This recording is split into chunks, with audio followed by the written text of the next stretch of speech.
Hey guys, it's Chelsea Messenger with Picks and Parlays. We're talking NBA action. Houston, San Antonio. It's National Championship Week in college football, and we've got a special code for 20% off the entire site at picksandparlays.net. The code is CHAMP. Spurs are -7.5 at home. The total is 219.5. The Rockets enter 4-6, both straight up and against the number, of course, coming off that blockbuster trade, sending James Harden to Brooklyn and getting some good pieces in return, including 4 first-round picks.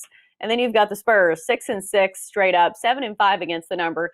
And these two teams just played with the Spurs, the Rockets winning that one, which was kind of surprising because you know what, they just trade away their best player. So they managed to beat the Spurs last game 109-105 as 7.5-point underdogs. That game went under and actually had the same total of 219.5. So some things worth noting. We've got Chip Chirimbes joining us now to break this one all down. Chip's been 21-12 over his last 33, so a nice little hot start for Chip in the NBA. Chip, what's your take on this one? You know, you say Houston got rid of one of the best players, but sometimes less is more. You know what they found out after they got rid of James Harden? There's 4 other guys that can play basketball on that team, and they come out and they beat San Antonio without James Harden. And maybe psychologically that team is much better off because Harden was a dog while he was there, and he didn't care about winning, didn't care about the team. Maybe the team would develop a little unity. But chemistry is going to be a problem with new players coming in all at once. You know, they got the best player. Oh, how do we pronounce his name from Indiana? Victor Oladipo. Oladipo. Oladipo. Great player, but he hasn't quite been the same since his injury, Chelsea. So Houston didn't want to send Harden to Philadelphia, even though maybe Simmons deal because of the animosity between the general manager who used to work at Houston is now working with the 76ers. And of course, they're not very happy that Harden wants to get traded anyway. So they're going to be hostile toward the team they're sending him to. So that's why Harden didn't go to Philadelphia. This game, San Antonio has to bounce back. I believe this is a high number. You said it was 7.5. I would lay it before I would take it. Though the Spurs are only 1-4 at home, Houston, they probably won. They won that game being euphoric, knowing they were starting a new regime without Harden. And I think that they'll be down. They won't be as high this week. They're probably just meeting the new players that are coming in. And I don't see how they can work with any kind of chemistry defensively at all. I think San Antonio wins this game. One trend I would like to bring up, and it's not just for this game, it's kind of across the NBA. NBA home teams actually just 74-97 against the spread, hitting at a 43%. And home favorites, 37-61 against the spread, hitting for 38%.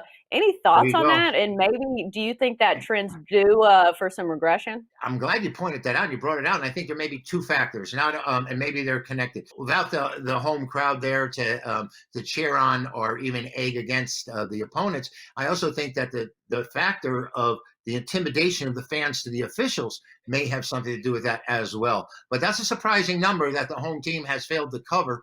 I guess without the fan support and the backing there, that's something we should look into and probably stay on for the rest of the season, or at least until we get some fans back in the stands. Right, or until the trend corrects itself, because sometimes, Yeah. if the odds makers keep getting crushed on something, they're going to take notes and do a little bit better. Any leanings on a total here at 219.5? I would say under because I don't see how they're, like I said, the continuity and the chemistry for Houston. I don't see that being a part of it. But then again, they don't have the chemistry on defense either. So we just came up with this number. This game is until Houston settles in with their new personnel, it's going to be kind of difficult, I think, to gauge. Yeah, and I'm wondering if they're still factoring in James Harden's scoring into that total, because I'm not sure how they make these lines, but if you're looking at analytics and some of their averages over the year, it's been with James Harden in the mix, and we all know you can say what you want about him, but that man can score.